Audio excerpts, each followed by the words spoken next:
Monsieur Imo prend sa valise. Le podcast où l'immobilier rencontre l'aventure. Pour un épisode à la découverte des villes et villages de Belgique. Bonjour à tous et bienvenue dans ce nouvel épisode de Monsieur Imo prend sa valise, le podcast où nous explorons les villes et les villages de Belgique à travers le prisme de l'immobilier, de l'histoire et du tourisme. Aujourd'hui, je vous emmène à la découverte d'une charmante ville belge située en Wallonie, Marche-en-Famenne. Préparez-vous à explorer ses ruelles pittoresques, à découvrir son marché immobilier et à plonger dans son histoire riche et captivante. En partenariat avec l'Office du tourisme de Marche-en-Famenne, nous allons plonger dans l'histoire de cette ville. Départ de Bruxelles, je prends ma valise et direction la E411. Après 1h30 de trajet, me voilà arrivé. Première étape de la journée, découvrir mon hôtel pour ce séjour. Et si je vous dis une charmante terrasse, joliment aménagée, agrémentée de pièces d'eau et de plantations qui relient harmonieusement une ancienne église jésuite du XVIIIe siècle, entièrement restaurée, et une nouvelle aile contemporaine et fonctionnelle. Les amateurs d'ambiance feutrée, qu'ils soient touristes en villégiature, séminaristes ou amateurs de bonne table, seront ravis. Vous avez trouvé, je me trouve au quartier latin. Le quartier latin, un lieu inattendu où vous êtes attendu. Un écrin de bien-être où charme et sérénité se vivent dans toutes leurs dimensions. Avant de découvrir la ville de Marche-en-Famenne, un peu d'histoire sur le monument qui abrite l'hôtel. L'édifice fut construit en 1731, au cours de la Seconde Guerre mondiale. Et suite au bombardement du village voisin de Marlois, l'église fut notamment le siège d'un hôpital de campagne. Après-guerre, elle devint salle des fêtes, plus communément dénommée casino, destination qu'elle conservera jusqu'en 1989. À cette période, le casino perdait de son attrait. La ville fit un appel d'offres dans le but de donner une nouvelle vie au bâtiment avec une dimension plus touristique.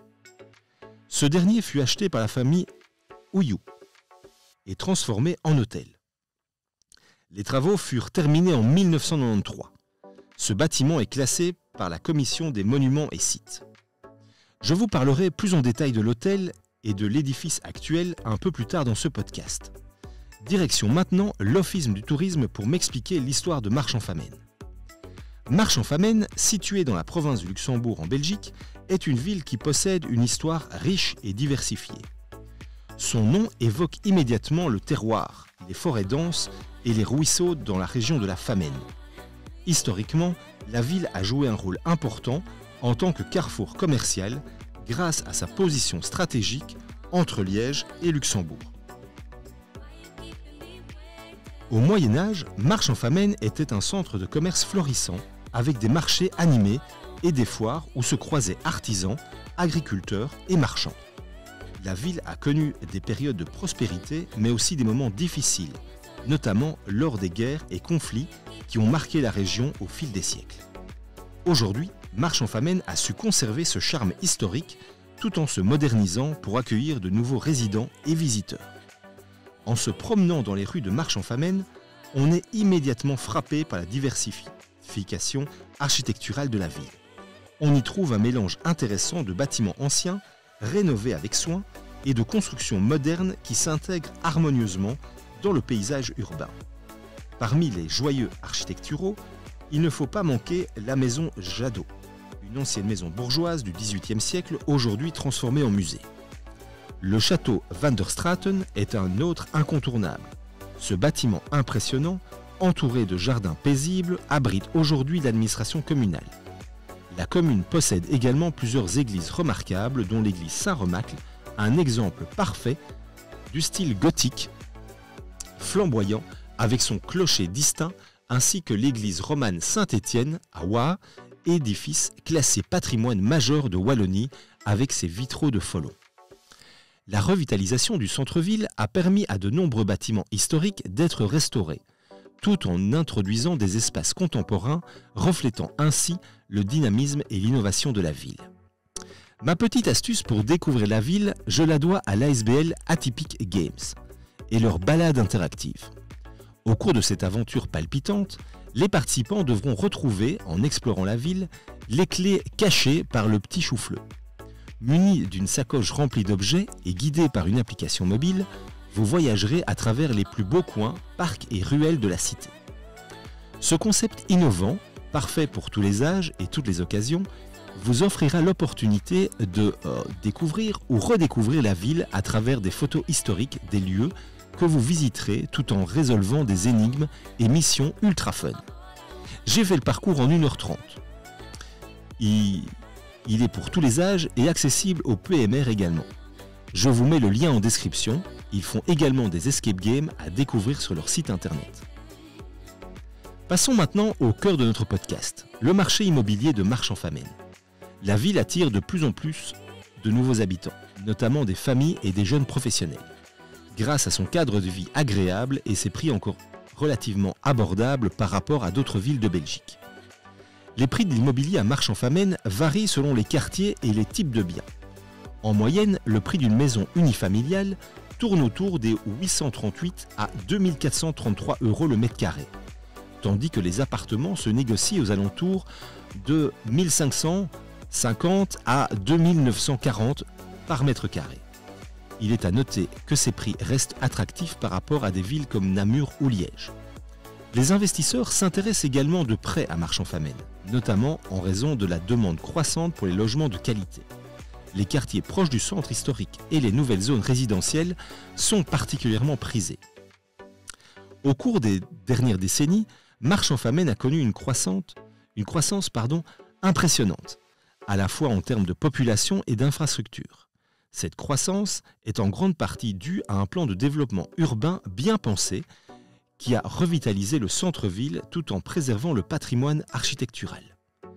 La ville a investi dans des projets de modernisation tels que la rénovation de l'espace public, l'amélioration des transports en commun et le développement d'infrastructures sportives et culturelles.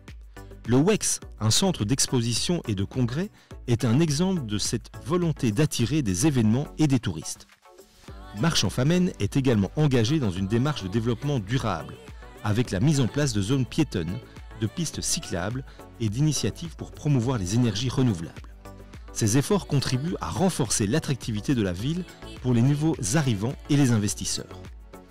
C'est le début de l'après-midi et l'Office du tourisme m'a conseillé de me rendre à la Tour de la Famenne, véritable phare et qui est l'un des symboles de l'entrée de Marche-en-Famenne qui offre une vue panoramique sur la Famenne et ses environs. Il est 15h, c'est l'heure pour moi de découvrir ma chambre. Cosy, business, élégance, confort, suite familiale, suite exécutive et suite royale, voici les 7 catégories de chambres proposées au quartier latin. En 2021, 2022, 2023, une grande partie d'entre elles ont été rénovées pour répondre au mieux aux besoins et aux tendances actuelles. Dernière en date, les chambres de l'église ont réouvert leurs portes en juin 2023. Chacune de ces 12 chambres est équipée d'une salle de bain semi-ouverte avec douche italienne. Dans 4 d'entre elles, on retrouve également une baignoire balnéo pour un confort optimal. Décorée dans un style chic et épuré, toutes possèdent une petite touche qui n'est pas sans rappeler l'histoire du bâtiment dans lequel elles se trouvent. Je vous laisse découvrir les différentes chambres via leur site internet, le lien également en description.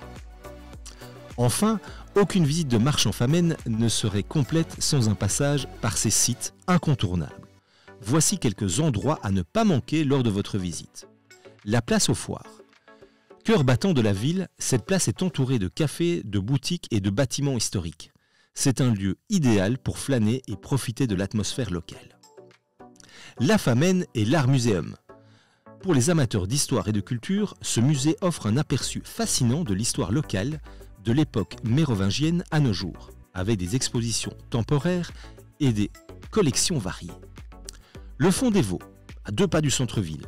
C'est une petite vallée au caractère sauvage, offrant un contraste avec l'étendue de la plaine marchoise et classée UNESCO Global Géoparc Famenne-Ardennes.